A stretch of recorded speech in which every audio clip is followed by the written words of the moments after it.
एक बार की बात है, एक राजा शिकार करते हुए जंगल में भटक गया। उसे कहीं भी रास्ता नहीं मिला। धीरे धीरे दिन ढलने लगा, पर राजा उस घने जंगल से बाहर नहीं निकल पाया। राजा जब रास्ता खोज रहा था तो उसे एक बुढ़िया मिली। बुढ़िया एक जादूगरनी थी। राजा ने उससे बाहर जाने का रास्ता पूछा। बुढ़िया ने कहा, मैं आपको जंगल से बाहर निकलने का रास्ता बता सकती हूँ, लेकिन मेरी एक शर्त है। राजा ने पूछा, आपकी क्या शर्त है? तब बूढ़ी जादूगरनी बोली, मेरी एक बेटी है, मैं चाहती हूँ आप उससे विवाह कर लें, और अगर आपने मेरी शर्त नहीं मानी तो आप कभी भी इस जंगल से बाहर नहीं निकल पाएंगे, और यदि आपने मेरी शर्त मान ली तो मैं आपको जंगल से बाहर निकाल दूंगी। राजा बूढ़ी जादूगरनी से डर गया, इसलिए वह उसकी बेटी से विवाह करने को राजी हो गया। जादूगरनी राजा को जंगल में एक घर में ले गई और अपनी बेटी का विवाह राजा से कर दिया। फिर बूढ़ी जादूगरनी ने उन्हें जंगल से बाहर जाने का रास्ता बता दिया। राजा जादूगरनी की बेटी के साथ महल में पहुंचा। राजा पहले से ही विवाहित था। पहली रानी से उसे 5 संतानें थीं। राजा को लग रहा था कि उसकी ये दूसरी पत्नी बूढ़ी जादूगरनी की बेटी उसके बच्चों से अच्छा व्यवहार नहीं करेगी, इसलिए वह अपने 5 बच्चों को अपने महल से दूर एक जंगल में दूसरे महल में ले गया और उन्हें वहां ठहरा कर स्वयं अपने महल वापस आ गया। लेकिन वह बीच बीच में अपनी नई रानी को बताए बिना अपने बच्चों को मिलने जाता रहता था।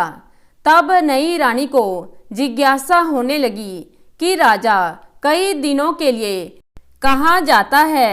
एक दिन जब राजा अपने बच्चों से मिलने दूसरे महल जा रहा था तो नई रानी ने उसका पीछा किया, और वहां पहुंचकर जब उसने 5 बच्चों को देखा तो उसे बहुत क्रोध आया कि राजा उससे अधिक प्यार अपने बच्चों को करता है। उसने अपनी माँ से सीखे जादू से 5 सिल्क की कमीजें बनाई।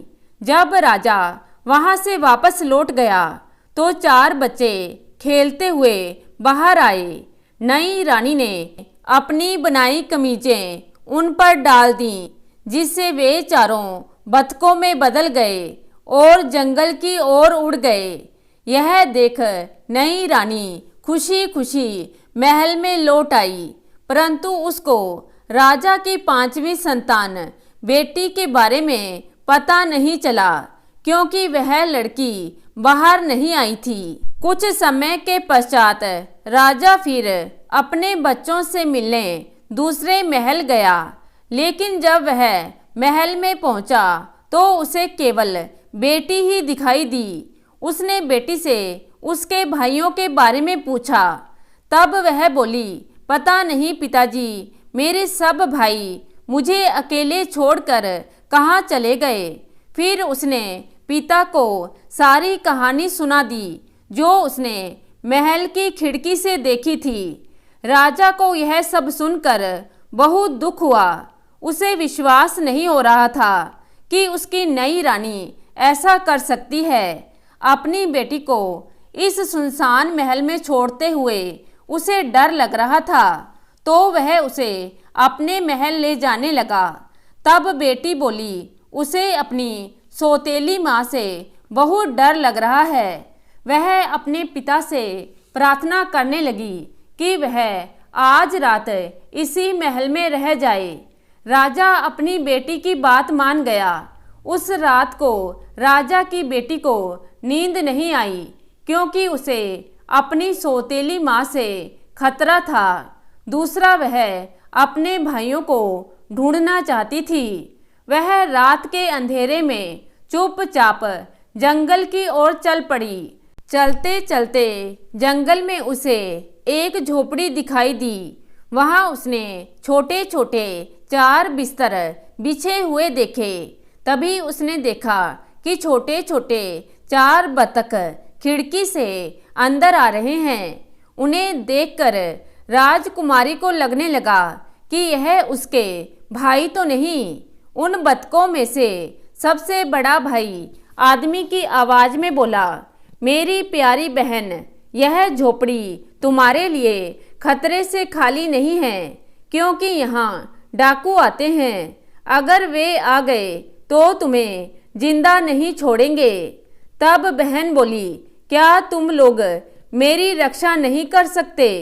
सारे भाई एक साथ बोले, नहीं, हम इस हालत में तुम्हारी रक्षा नहीं कर सकते। बहन अपने भाइयों की यह बात सुनकर रोने लगी और बोली, क्या मैं कभी भी तुम्हें इस जादू से छुटकारा नहीं दिला सकती? भाई बोले, हमारे छुटकारे की शर्त बड़ी ही कठिन है। तुम्हें 8 साल तक बिल्कुल मौन रहना पड़ेगा। तुम हंस भी नहीं सकती हो और इन 8 सालों में तुम्हें 4 कमीजें बनानी पड़ेंगी, जिनमें तुम्हें सितारे की तरह के विशेष फूल टांगने पड़ेंगे। उन फूलों को इकट्ठा करना इतना आसान नहीं है। इन 8 सालों में अगर एक भी शब्द तुम्हारे मुंह से निकला तो सारी मेहनत मिट्टी में मिल जाएगी। इतना कहकर सारे भाई चुप हो गए।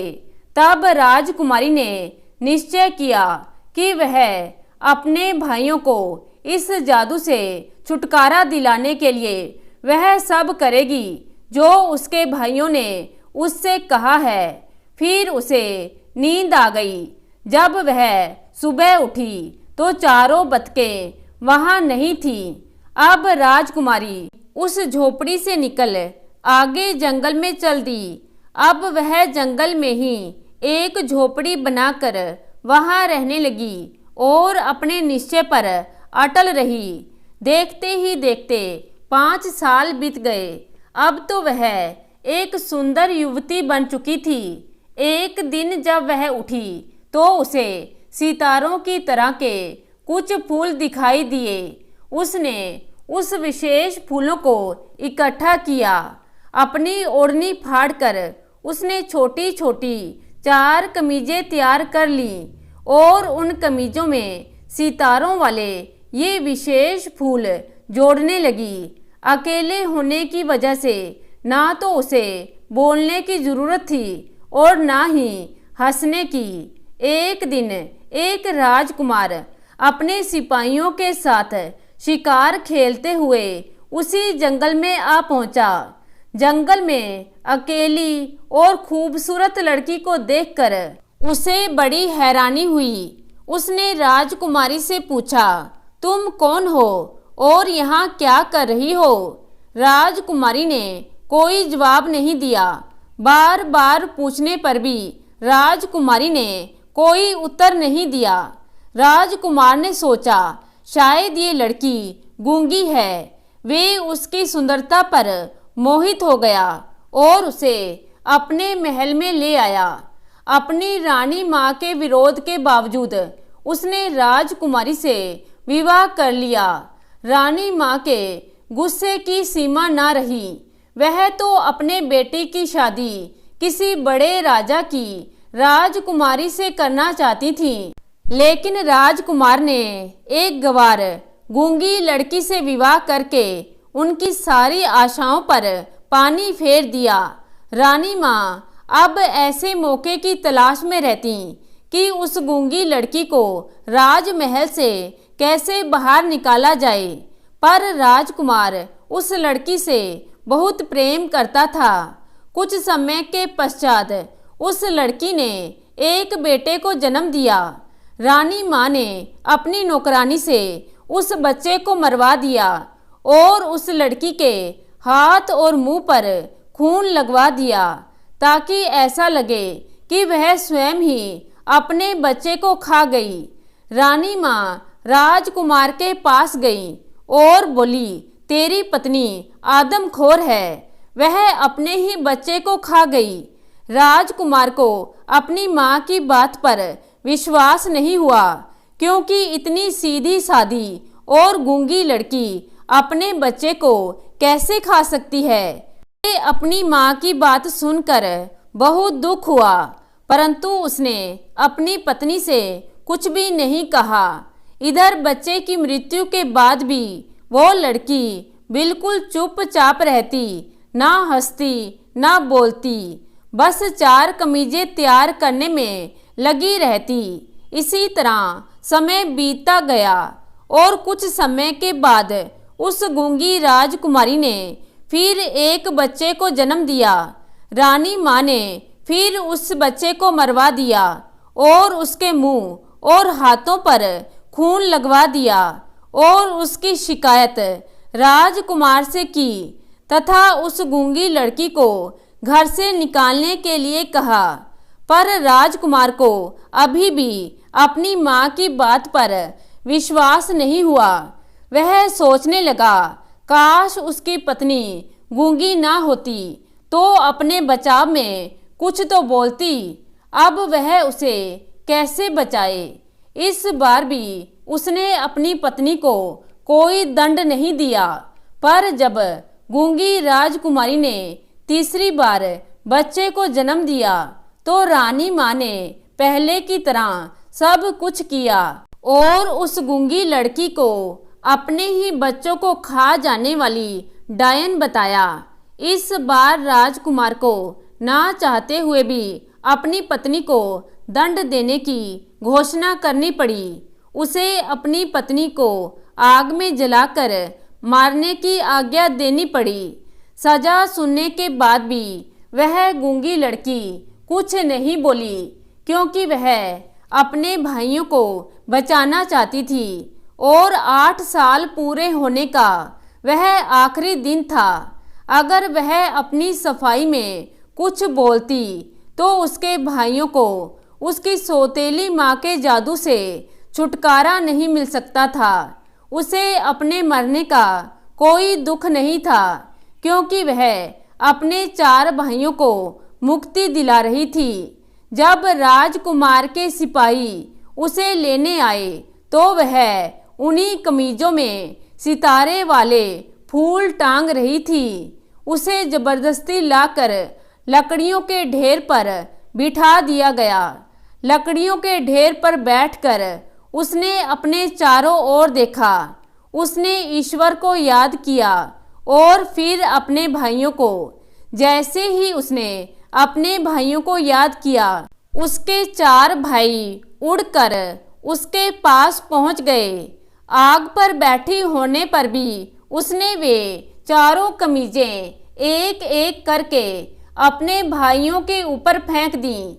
जैसे ही वे कमीजें उसके भाइयों के शरीर को छुईं, वे सब आदमी बन गए। उन सब ने दौड़कर अपनी बहन को आग से बाहर निकाला। अब वो गूंगी लड़की बोल सकती थी, हंस सकती थी। चारों भाई अपनी बहन को राजकुमार के पास ले गए और उसके ना बोलने का कारण बताया। राजकुमारी ने राजकुमार को रानी माँ के बारे में सारी बातें बता दी। राजकुमार को जब सच्चाई का पता चला तो उसे अपनी माँ पर बहुत गुस्सा आया। वह अपनी माँ को अपने साथ रखने को तैयार नहीं था, पर उसकी पत्नी जो बहुत समझदार और दयालु थी, रानी माँ को माफ करने की प्रार्थना करने लगी। आखिर राजकुमार ने अपनी माँ को माफ कर दिया। रानी माँ को भी अपने किए पर बहुत पछतावा था। उन्होंने राजकुमारी से माफी मांगी और चारों भाई अपनी बहन को आशीर्वाद देकर अपने राज्य वापस लौट गए। तो दोस्तों, कैसी लगी आज की कहानी? आशा करती हूँ कहानी को पसंद करेंगे। धन्यवाद।